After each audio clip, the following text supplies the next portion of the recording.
1967. La Syrie s'engage dans un processus qui va attiser les tensions au Moyen-Orient et unifier les États arabes dans une guerre contre leur ennemi juré, Israël.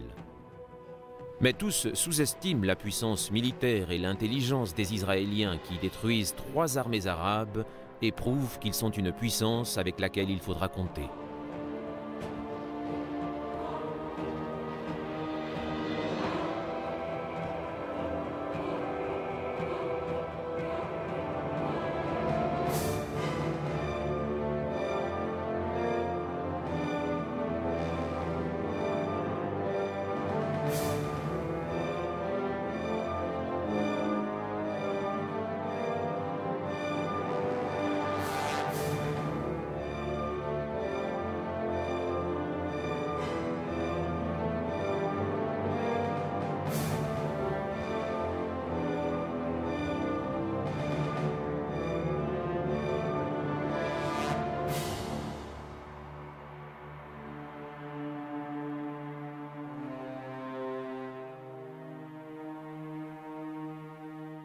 « 5 juin, 10 juin 1967, la guerre des 6 jours.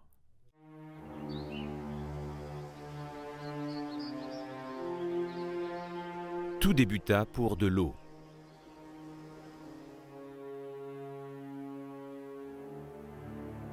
Au milieu des années 60, Israël commença à utiliser les eaux du lac de Tibériade comme réservoir pour l'ensemble du pays, transportant cette eau grâce à un canal jusqu'au désert du Negev. La plupart des torrents qui alimentent le lac partent des hauteurs du Golan, alors entre les mains des Syriens. La Syrie critiqua cette utilisation d'une ressource commune et commença la construction d'un canal destiné à dévier les eaux du Golan loin du lac de Tibériade. Le premier coup de pioche, donné en 1964, lança le compte à rebours vers la guerre.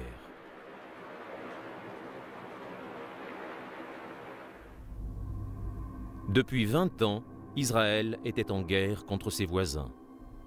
La résolution des Nations Unies de 1947, qui transformait la partie contrôlée par les Britanniques de la Palestine en un État juif au milieu d'États arabes, avait été rejetée d'emblée par les Palestiniens et par l'ensemble du monde arabe. Lorsque les Anglais quittèrent le territoire en 1948, 7 armées envahirent la Palestine, traversant le territoire prévu pour les Palestiniens arabes, afin d'attaquer le nouvel État d'Israël.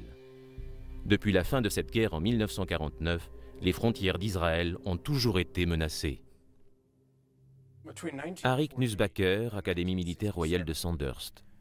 Entre 1948 et 1967, Israël avait un problème de défense parce que, à moins de vouloir mener une guerre de position type Première Guerre mondiale, où vous creusez une tranchée et vous vous tenez là pour tirer jusqu'à ce que tout le monde soit mort, il faut vous organiser afin d'être capable de vous défendre dans un espace en profondeur. Or, les Israéliens ne disposaient pas de cette profondeur. Duncan Anderson. Le pays a grosso modo la forme d'un sablier avec une zone au nord entourée de montagnes autour du mont Hermon de 3000 mètres de haut et une zone au sud avec le Negev. Ces deux zones sont reliées par un corridor qui ne fait que 15 km à son point le plus étroit, si bien que l'artillerie jordanienne dans les collines de Judée est tout à fait capable de faire pleuvoir les obus sur les plages israéliennes. Lloyd Clark. La population n'était pas nombreuse, le pays n'était pas grand non plus, sans profondeur stratégique, mais avec des frontières très longues et une économie fragile et très concentrée, il lui était impossible de mener de longs combats de position. Israël devait plutôt se tourner vers une guerre de mouvement. Arik Nussbacher. Donc la défense israélienne reposait au niveau stratégique sur l'offensive et les frappes préventives devinrent une part importante de la doctrine militaire israélienne en raison de la situation stratégique. En 1956, pendant la crise de Suez, les Britanniques et les Français réussirent à convaincre Israël d'entrer en guerre contre l'Égypte et pendant une courte période, Israël occupa la péninsule du Sinaï. Seul le déploiement de la toute première mission de maintien de la paix de l'ONU réussit à ramener les tensions à leur niveau normal. Dans les années 60, alors que les incidents sur la frontière israélo-syrienne étaient de plus en plus nombreux autour des hauteurs du Golan, le président égyptien Nasser voyait son leadership sur les nations arabes lui échapper. Ils ne pouvaient pas permettre aux Syriens de devenir les principaux agresseurs des Israéliens. Le 16 mai 1967, le président Nasser ordonna aux forces de maintien de la paix des Nations Unies de quitter le Sinaï. Arik Nusbaker. Nasser voulait juste qu'une partie des troupes de l'ONU s'en aille pour qu'on puisse lui répondre « Non, cette force doit rester pour l'intérêt de la paix et de la sécurité internationale ». Nasser aurait alors pu déclarer que la présence de l'ONU était nuisible afin que l'ONU lui réponde que ce n'était pas le cas.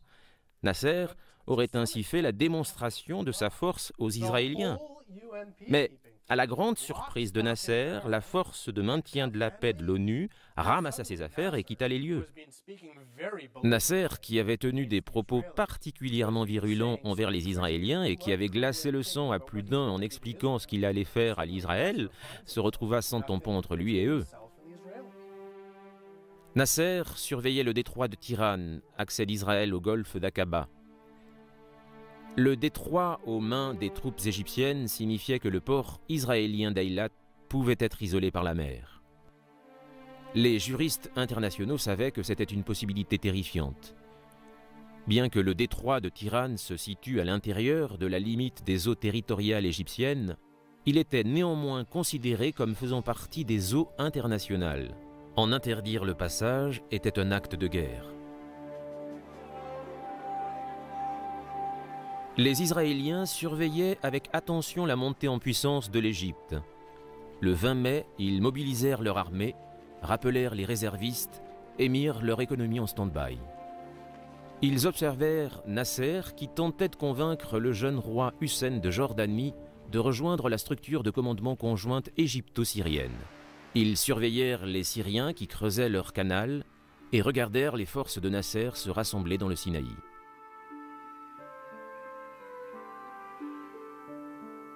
Pendant ce temps, la 6e flotte américaine en Méditerranée était mise en alerte. La flotte soviétique de la mer Noire franchit les Dardanelles en réponse. Le 28 mai, Nasser annonça « Nous préparons un assaut généralisé contre Israël. Ce sera une guerre totale, notre objectif est la destruction d'Israël. » La résolution de l'État juif n'en fut que renforcée. Les faucons et les colombes du gouvernement israélien se retrouvèrent unis face aux menaces de Nasser. Le 4 juin, un cabinet d'unité nationale écouta pendant 7 heures le briefing des militaires, puis autorisa le Premier ministre à déclencher la guerre. Le Premier ministre israélien, Eshkol, demanda à son nouveau ministre de la Défense, Moshe Dayan, de débuter les hostilités le 5 juin à 7h45, heure de Jérusalem, 8h45, heure du Caire. L'aviation israélienne était parfaitement bien entraînée. Elle était particulièrement fière de la rapidité de la remise en état de ses avions et était curieuse de voir le résultat en cas de guerre. L'aviation israélienne pouvait reconditionner un avion en 8 minutes. Cela signifie que, à partir de l'instant où il se pose, un avion peut être ravitaillé, réarmé, inspecté et être prêt à redécoller en 8 minutes. Les Israéliens pouvaient le faire 8 fois par jour pour chaque avion. La question était, que se passerait-il si toute l'aviation était lancée en opération à ce rythme? Quels dommages pourrait-elle alors infliger en un seul jour? Les responsables israéliens regardèrent les chiffres encore et encore. Leur analyse disait que s'ils opéraient ainsi contre les Égyptiens pendant une longue et difficile matinée, ils pouvaient détruire toute l'aviation égyptienne au sol et avaient encore le temps d'attaquer les aviations jordaniennes et syriennes plus modestes. À 8 heures, heure du Caire, le 5 juin 1967, la patrouille de l'aube israélienne décollait. Duncan Anderson. Dans une force aérienne bien organisée, en période de tension internationale, les patrouilles aériennes sont menées dès l'aube et elles se succèdent toute la journée de façon à ce qu'une protection aérienne demeure au-dessus des bases militaires les plus stratégiques, les bases aériennes, etc. Il est rare qu'une première patrouille décolle et puis se pose et qu'il y ait un délai entre la première patrouille et la suivante. Les Égyptiens choisirent cette option. Ils ne sont pas les seuls à avoir fait cette erreur. Les Américains aux Philippines, le 8 décembre 1941, ont perdu toute leur aviation en commettant exactement la même erreur. Les B-17 et les P-40 avaient décollé le matin et s'étaient posés pour être ravitaillés au moment même où les Japonais choisirent de frapper. C'est précisément la même chose qui allait se passer le 5 juin 1967. À 8h45, comme prévu, la première patrouille israélienne disparut des radars égyptiens. Le ministre de la guerre égyptien, le maréchal Amer, se trouvait alors à bord d'un avion de commandement aérien avec son chef d'état-major et un haut responsable de l'aviation soviétique. Le maréchal Amer observa par le hublot de l'avion un nuage noir se développer au-dessus du vaste aérodrome de Cairo-Ouest. Nasser avait menacé Israël d'une guerre et les Israéliens avaient relevé le défi.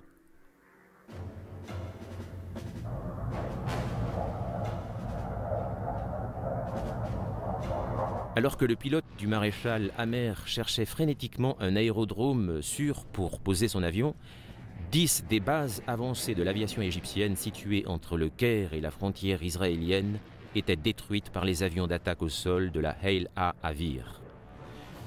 Une fois que chaque patrouille de 2 avions avait largué ses bombes, elle virait et utilisait ses canons et ses missiles contre les avions égyptiens en cours de ravitaillement au sol.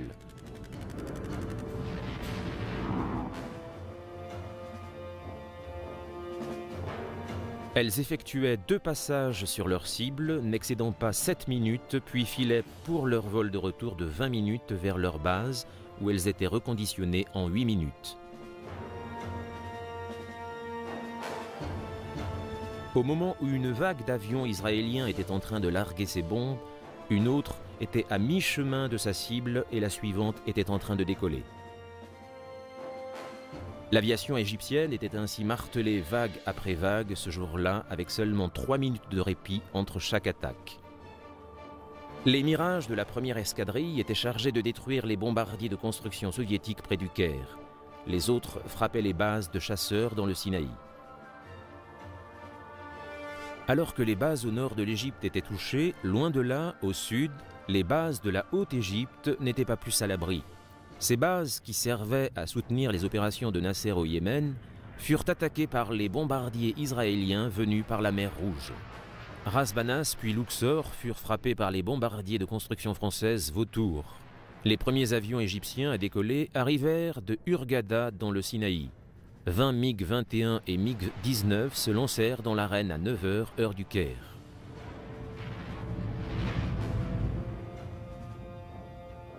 Quatre des MiG furent descendus par les Israéliens et le reste fut forcé d'interrompre le combat en raison de leur faible réserve de carburant. Le choc fut rude pour eux lorsqu'ils découvrirent que toutes les bases égyptiennes à leur portée avaient été détruites. Les pilotes s'éjectèrent ou s'écrasèrent lorsqu'ils tentèrent de se poser sur les pistes pleines de cratères. 8 autres MiG décollèrent et descendirent 2 chasseurs bombardiers mystères, mais tous tombèrent ensuite sous les canons des Mirages. Vers 11h35, heure du Caire, 250 avions égyptiens avaient été détruits et 100 des 350 pilotes égyptiens avaient été tués. D'autres avaient été blessés. Israël avait perdu 19 avions, dont 3 par action de l'ennemi. Vers midi, au premier jour de la guerre, les Israéliens tournèrent leur attention vers les autres bases égyptiennes. L'aviation syrienne, trompée par la propagande égyptienne, lança une attaque contre les raffineries de pétrole d'Haïfa, mais les appareils furent décimés par les défenses israéliennes. La force aérienne jordanienne tenta d'apporter un soutien rapproché à ses troupes autour de Jérusalem, mais elle subit un sérieux revers. Même les éléments de l'aviation irakienne qui avaient été déployés contre Israël furent détruits. Donc vers midi, au premier jour du conflit, Israël avait une suprématie aérienne absolue au-dessus de son propre territoire, mais aussi au-dessus de l'Égypte, de la Jordanie et de la Syrie. L'aviation israélienne pouvait désormais se consacrer entièrement à l'appui aérien des troupes terrestres qui combattaient dans le Sinaï, en Cisjordanie et dans le Golan. Lloyd Clark. La supériorité aérienne était absolument cruciale pour les Israéliens pour de nombreuses raisons stratégiques. Elle aurait été indispensable car elle leur permettait de projeter leurs forces à de grandes distances avec des moyens relativement limités. Sur le plan opérationnel, cela signifiait qu'elles pouvaient opérer entre les différents fronts car il y avait plusieurs ennemis les encerclant. Ils savaient qu'il fallait les combattre l'un après l'autre. Cette domination aérienne leur offrait une certaine flexibilité sur le plan opérationnel. Une fois la supériorité aérienne obtenue, les avions étaient utilisés comme appui au sol et épaulaient l'infanterie dans ses avancées, empêchant l'ennemi de se renforcer et même de battre en retraite. Il devenait possible d'utiliser l'aviation pour le transport logistique et d'acheminer des troupes aéroportées en nombre. Ainsi, la supériorité aérienne apportait aux Israéliens la flexibilité dont ils avaient besoin à tous les niveaux.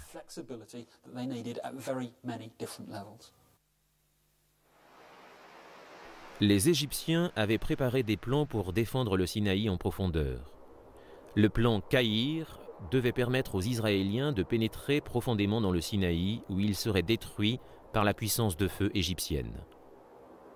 Le président Nasser demanda à son armée de mettre en sommeil le plan Caïr et à la place demanda à ses troupes de se concentrer vers l'avant le long de la frontière pour se tenir prêts à envahir Israël.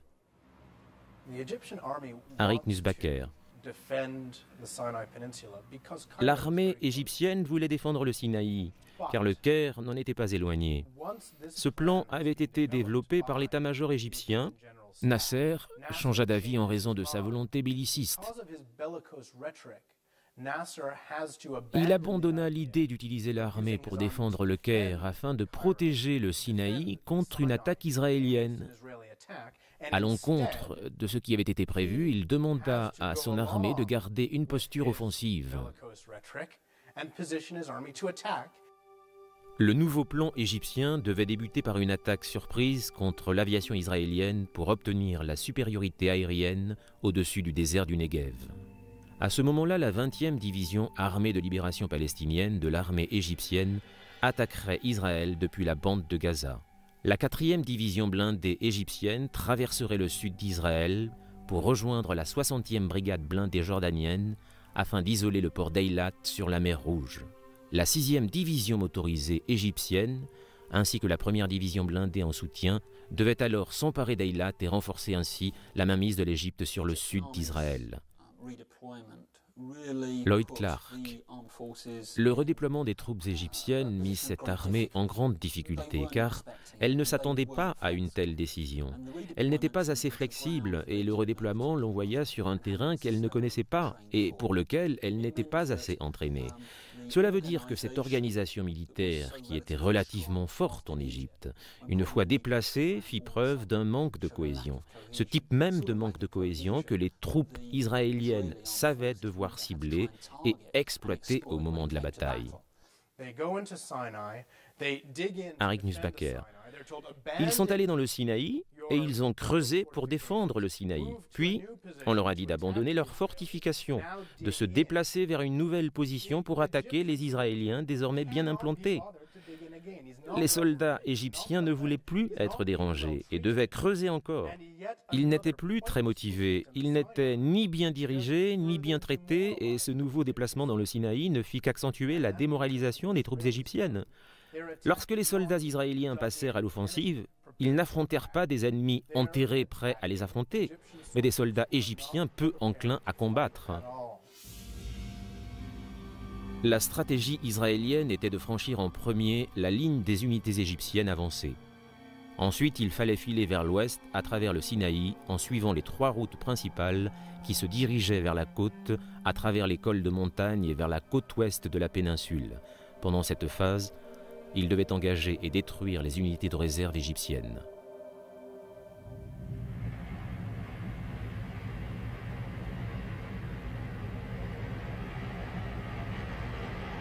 Le combat le plus dur eut lieu pendant la percée initiale du 5 juin, le premier jour de la guerre.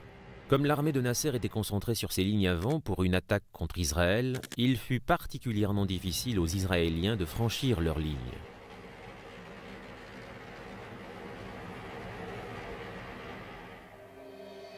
À Abu Ajela, les Égyptiens avaient préparé une zone de défense pour bloquer la route qui passait au milieu du Sinaï.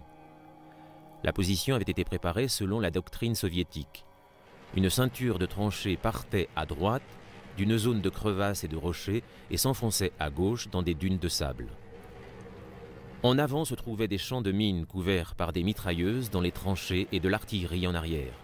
À quelques kilomètres de là, une force blindée se tenait prête à contre-attaquer.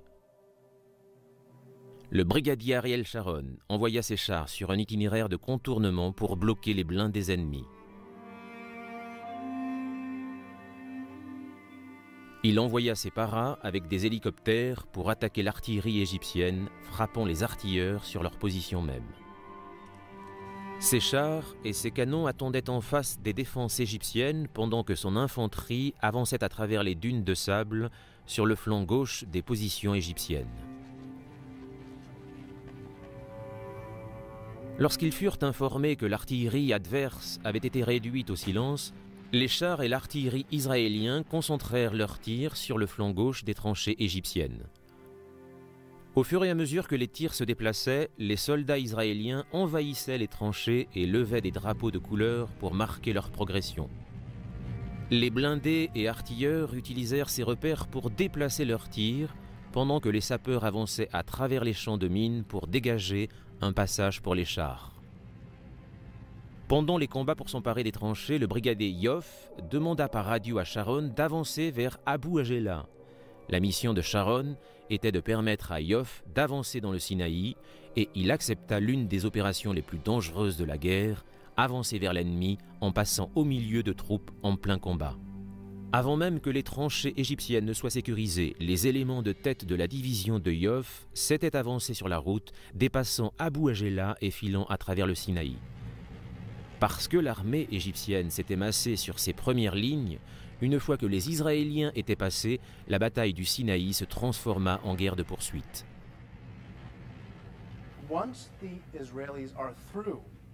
Une fois que les Israéliens eurent percé les troupes égyptiennes déployées en première ligne, prêtes à envahir Israël, ce fut bien plus facile pour eux d'avancer car les Égyptiens reculaient et ne pouvaient que tenter de résister. Les Israéliens avaient une idée très précise du déploiement égyptien, obtenue grâce à la combinaison de renseignements humains, d'analyse des émissions radio égyptiennes et de patrouilles de reconnaissance. Ils savaient qu'une faille existait entre la 20e division palestinienne, basée à Gaza, et la 7e division égyptienne, basée plus à l'ouest.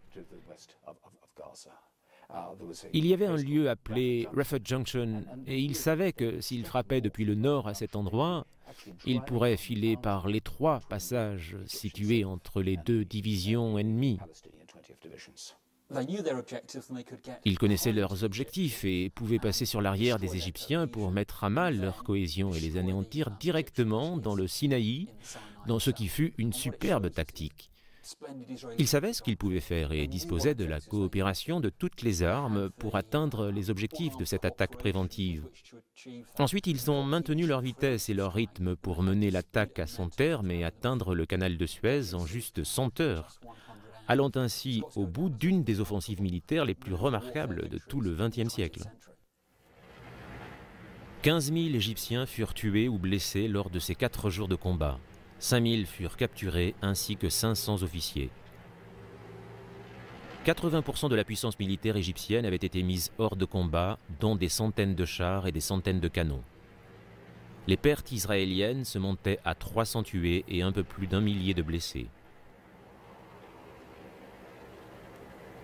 Il avait juste fallu 4 jours de combat pour que les Israéliens balayent l'armée égyptienne dans le Sinaï. Le 8 juin, les Égyptiens étaient prêts à accepter un cessez-le-feu.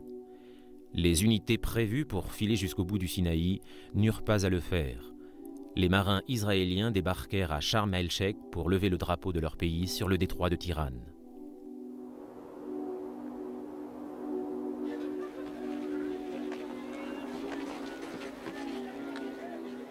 Israël s'attendait à devoir combattre l'Égypte et la Syrie, peut-être la Jordanie, plus des troupes venues du monde arabe. Israël n'avait pourtant pas la puissance pour affronter 2 ou 3 ennemis en même temps. Ils mirent donc en application la stratégie napoléonienne de la position centrale. Lorsqu'il faut combattre un ennemi plus puissant, Napoléon préconisait de se placer entre les armées ennemies et de les combattre ensuite une par une. Alors que les Israéliens combattaient contre l'Égypte, ils devaient aussi se défendre contre la Jordanie et la Syrie. Lorsqu'ils virent que les combats dans le Sinaï se déroulaient bien, au soir du 5 juin, ils rapatrièrent leurs réserves pour les lancer dans la bataille sur le front central autour de Jérusalem. L'armée jordanienne, avec un peu de soutien égyptien, avait 6 brigades d'infanterie pour défendre la Cisjordanie. 3 en Samarie au nord, 2 à Jérusalem et 1 en Judée, dans les collines au sud de Bethléem. Une autre brigade était en réserve à Jéricho. 2 brigades blindées constituaient la force de frappe jordanienne. La brigade 40 dans la vallée du Jourdain et la brigade 60 prête à faire la jonction avec les troupes égyptiennes au sud. Lorsque l'attaque égyptienne à travers le désert du Negev fut mise en échec par l'attaque israélienne, la brigade 60 se retrouva libre d'opérer contre les Israéliens autour de Jérusalem. Les Israéliens faisaient face à la Jordanie avec l'importante brigade de Jérusalem, une brigade d'infanterie de réserve près de l'aéroport de Lod, une brigade d'infanterie de réserve près de Netanya à l'endroit le plus étroit du pays. Une division pouvait être empruntée aux forces faisant face à la Syrie au nord. C'était assez pour se défendre face à la petite mais très bien entraînée armée royale jordanienne, mais pas assez pour attaquer. C'est seulement lorsque la Jordanie entra en guerre et une fois que l'Égypte ne fut plus une menace que l'état-major put faire usage de ses réserves opérationnelles contre la Jordanie. La force d'attaque allait être la 10e brigade mécanisée sous le commandement du brillant colonel Uri Ben Ari, né en Allemagne et fondateur du corps des blindés israéliens. Ben Ari, grand fumeur de cigares, fut appelé en tant que réserviste à commander l'offensive des blindés contre Jérusalem. Avec eux se trouvaient les parachutistes de la 55e brigade, prévus initialement pour être largués en Égypte avant que ce soit devenu inutile. Ben Ari déplaça ses troupes motorisées à travers les difficiles collines du nord de Jérusalem, coupant la Cisjordanie en 2 au matin du 6 juin. Dans le même temps, la brigade de l'aéroport de Lod avança vers la vieille forteresse britannique de Latroun et l'arracha des mains des commandos égyptiens. Le roi Hussein, encouragé par ses alliés, lança alors une attaque aérienne.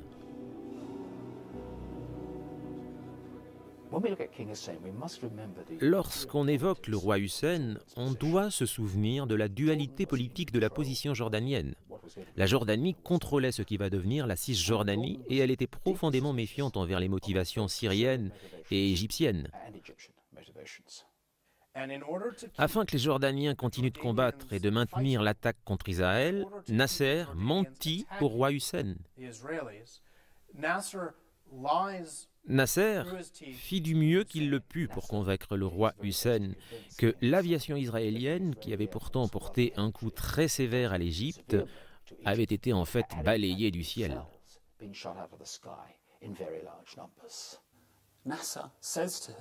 Nasser dit à Hussein que 70% de l'aviation israélienne, une part importante des moyens ennemis, avait été détruite.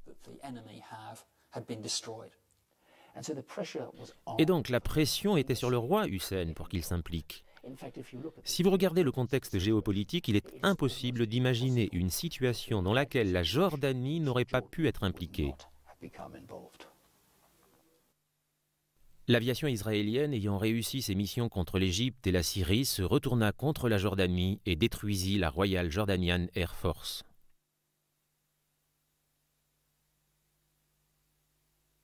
Le roi Hussein ordonna à la 60e brigade blindée d'avancer dans les collines de Judée pour s'opposer aux blindés de Ben Ari.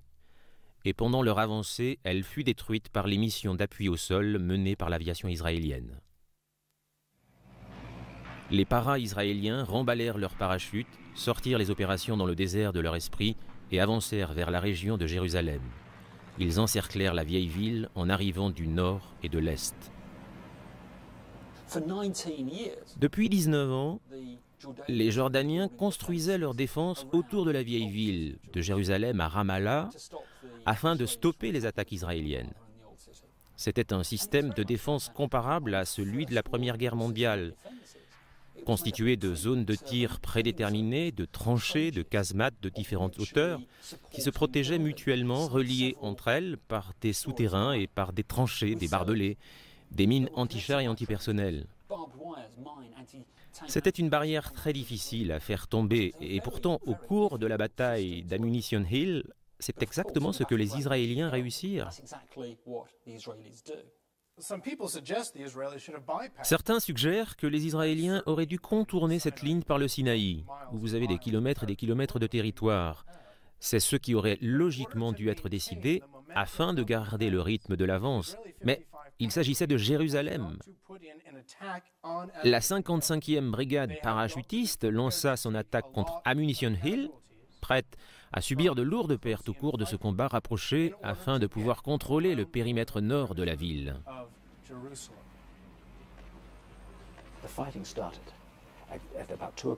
Les combats débutèrent vers 2 heures du matin le 6 juin et les tirs furent ininterrompus jusqu'à l'aube lorsque Ammunition Hill tomba aux mains des Israéliens. Ce fut un épisode épique de l'histoire de l'IDF, les forces de défense israéliennes. Et ce fut identique, mais en négatif, pour l'armée jordanienne.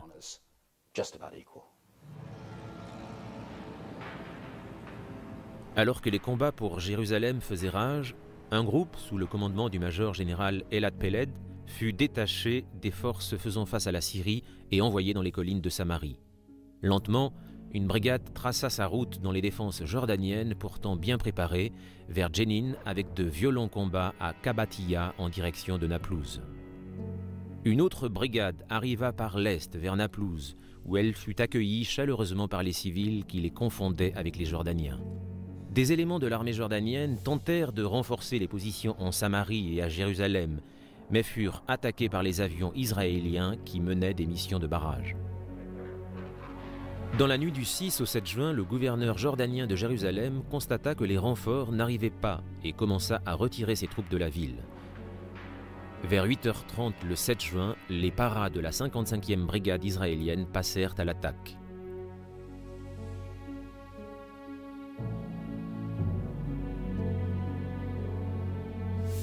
Deux bataillons montèrent sur la crête du mont des Oliviers, près de l'hôpital Augusta Victoria, et suivirent la crête jusqu'à la vallée de Cédron, pendant qu'un 3e bataillon avança en suivant les murs de la vieille ville.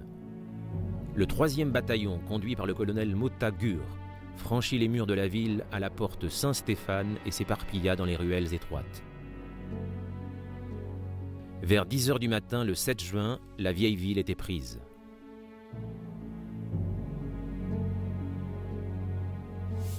Les forces de la brigade de Jérusalem avancèrent vers le sud, vers Bethléem et Hébron dans les collines de Judée.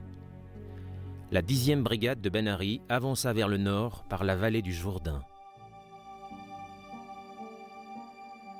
550 soldats israéliens furent tués et 2500 blessés. Les Jordaniens comptèrent 6000 tués ou portés disparus. Le royaume hachémite avait été amputé de la moitié de sa population. Le roi Hussein, trahi par les faux renseignements égyptiens et les promesses non tenues des Syriens, accepta un cessez-le-feu à 20 heures, le 3e jour de la guerre.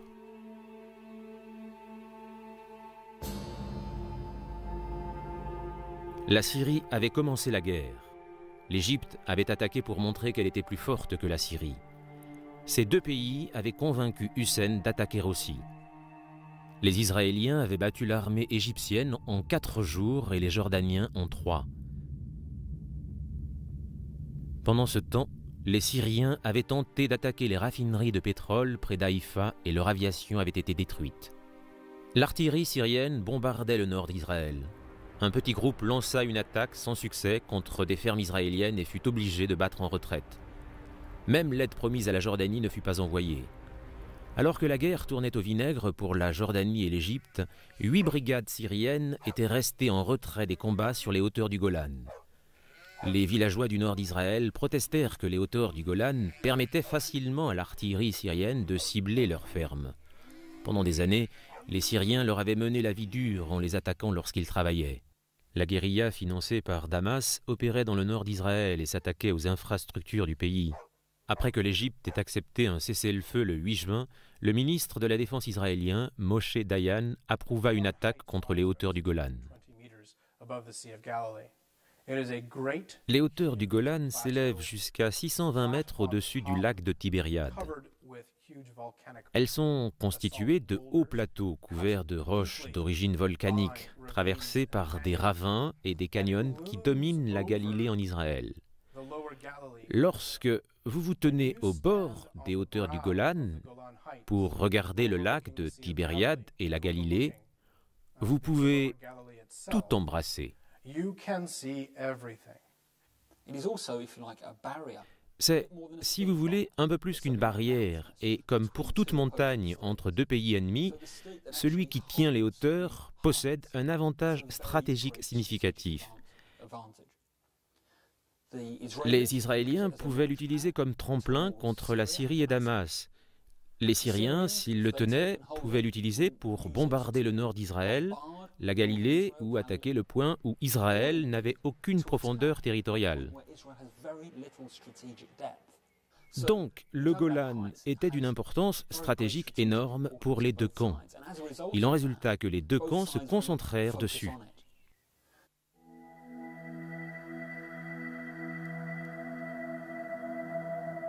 L'immense plateau du Golan est bordé par le profond canyon Yarmouk au sud,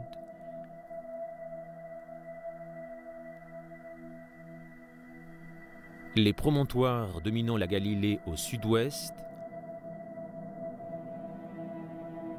et l'étroite vallée du Jourdain à l'ouest.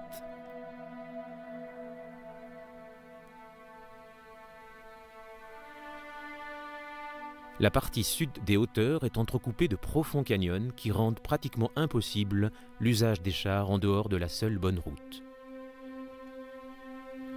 L'armée syrienne défendait les hauteurs avec 3 groupes de brigades. Le 35e groupe de brigade disposait de 2 brigades d'infanterie régulière avancées et d'un groupe de brigades motorisées en réserve. Le Task Group défendait la zone des canyons au sud du Golan.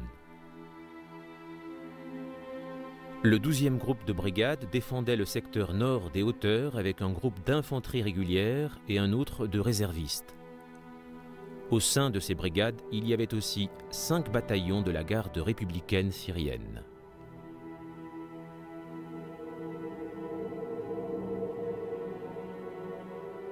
Cette infanterie se trouvait dans des bunkers en béton, bien enterrés et bien préparés à subir une attaque. C'étaient des troupes fraîches, bien approvisionnées et prêtes à une attaque israélienne. Le 42e groupe de brigade formait une force de frappe mécanisée. Il y avait un groupe de brigades blindées, 2 groupes de brigades mécanisées régulières et 2 d'infanterie de réserve.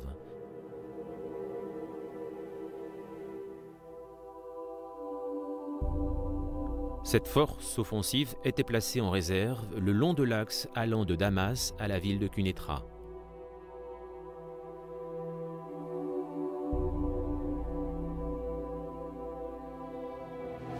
Les Israéliens devaient trouver des endroits où les flancs du plateau étaient assez pentus pour que les Syriens ne les fortifient pas, mais suffisants pour y faire passer des chars et des half-tracks.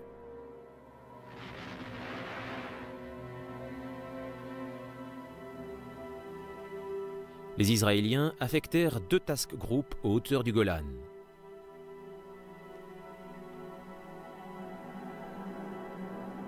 L'un était sous le commandement du brigadier Don Lanner et allait approcher depuis le nord avec une brigade blindée et une brigade d'infanterie d'élite Golani.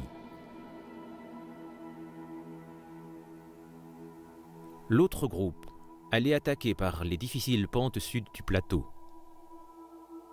Ce groupe était constitué de brigades qui avaient combattu autour de Jérusalem et qui avaient été redéployées vers le Golan pendant que le groupe de Lanner combattait au nord.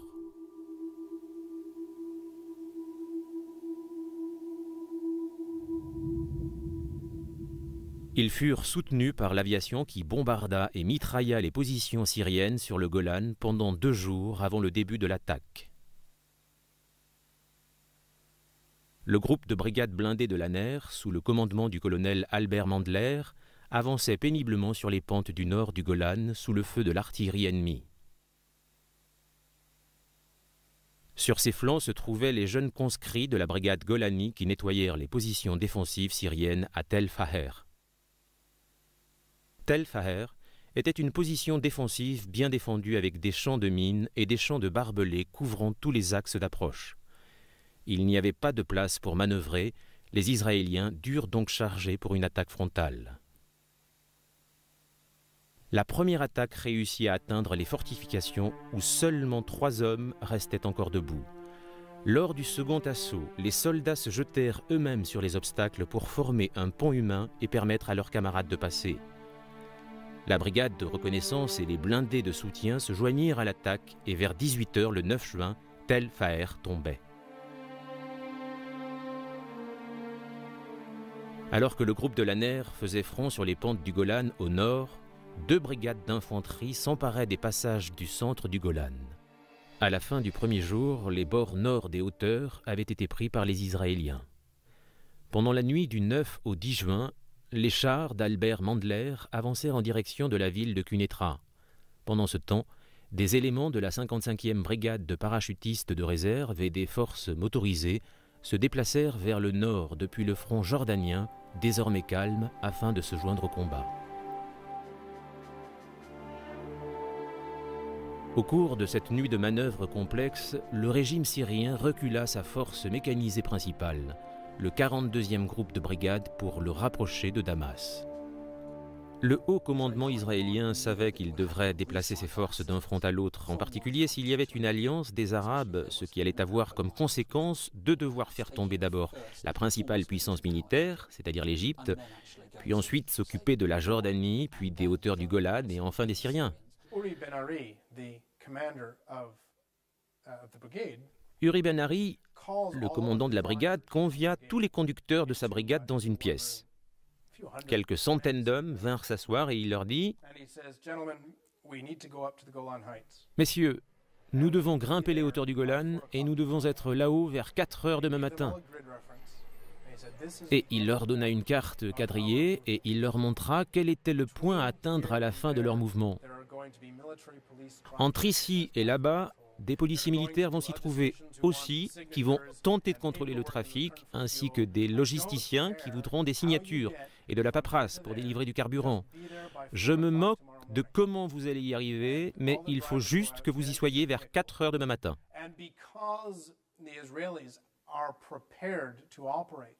Ils transportèrent des soldats en voiture et en minibus. Les compagnies de transport locales emmenèrent leurs bus et leurs flottes d'autocars, mais aussi leurs plateaux et leurs gros camions pour déplacer les chars et l'équipement lourd vers l'avant, si bien que c'était pratiquement tout le pays qui se déplaçait derrière ces troupes combattantes.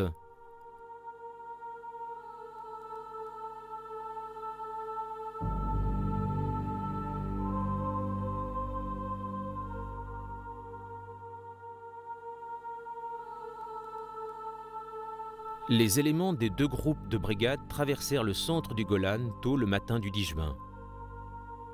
Après le déjeuner, un task group hâtivement rassemblé débuta l'attaque depuis le sud, vers le sommet des pentes du plateau, franchissant le terrain difficile.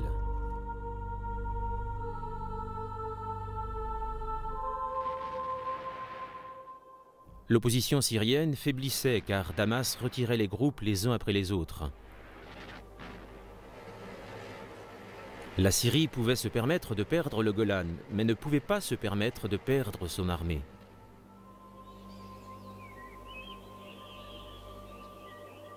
Dans la nuit du 10 juin, la Syrie et Israël se mirent d'accord pour un cessez-le-feu. 2500 soldats syriens avaient été tués, 5000 blessés et 591 faits prisonniers. Les Israéliens avaient perdu 127 tués et 600 blessés pendant ces combats.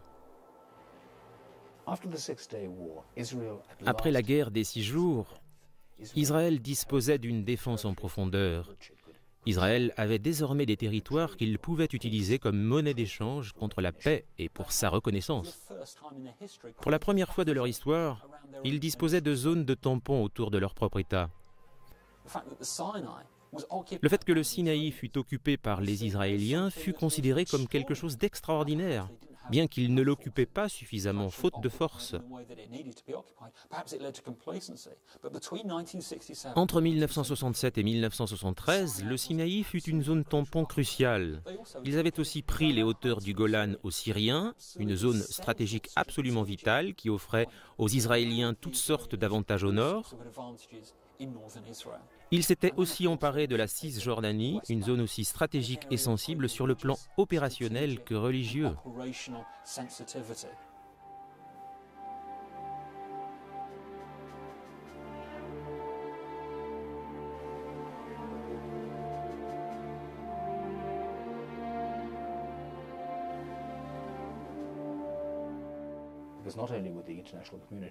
Ils avaient effectivement augmenté le territoire israélien de peut-être 70%.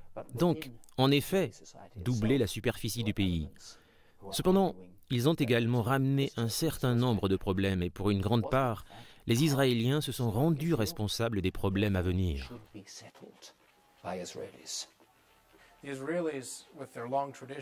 Les Israéliens, avec leur longue tradition de construction de colonies de peuplement, commencèrent à en construire sur les hauteurs du Golan, en Cisjordanie et dans le Sinaï. Sans doute pour des raisons politiques autant que religieuses que tout le monde peut comprendre, ils en construisirent en Cisjordanie parce que c'était une part de l'Israël biblique. Je suppose qu'il en était de même pour le Golan. Mais ils en construisirent aussi dans le Sinaï, ce qui signifiait qu'ils devaient aussi défendre cette zone et que ça ne représentait plus une garantie de profondeur de territoire, tout comme les constructions dans le Golan qu'ils devaient aussi défendre et qui réduisaient leur profondeur stratégique à pratiquement rien. Les Israéliens avaient gagné de l'espace sur la carte, mais ils avaient ruiné l'intérêt de ces espaces en construisant dessus. Avant la guerre, Israël avait été victime du blocus égyptien du détroit de Tiran. Israël avait souffert des attaques de l'artillerie syrienne et des menaces sur leur approvisionnement en eau. Les barbelés jordaniens avaient coupé en deux Jérusalem, empêchant les Israéliens d'accéder à la vieille ville. En 6 jours, les Israéliens avaient mené une opération de défense stratégique en attaquant l'Égypte, la Jordanie et la Syrie, chacun à leur tour. Les résolutions des Nations Unies, qui mirent fin à la guerre, demandèrent aux Israéliens d'abandonner des parties de leur territoire pour la paix. Plus de 10 ans plus tard, et après une guerre désastreuse, Israël rendit la péninsule du Sinaï en échange d'un accord de paix. Plus de 20 ans plus tard, Israël et la Jordanie signèrent aussi un accord de paix. Aujourd'hui encore, Israël ne se sent pas plus en sécurité qu'elle ne l'était avant la célèbre guerre des 6 jours, en juin 1967.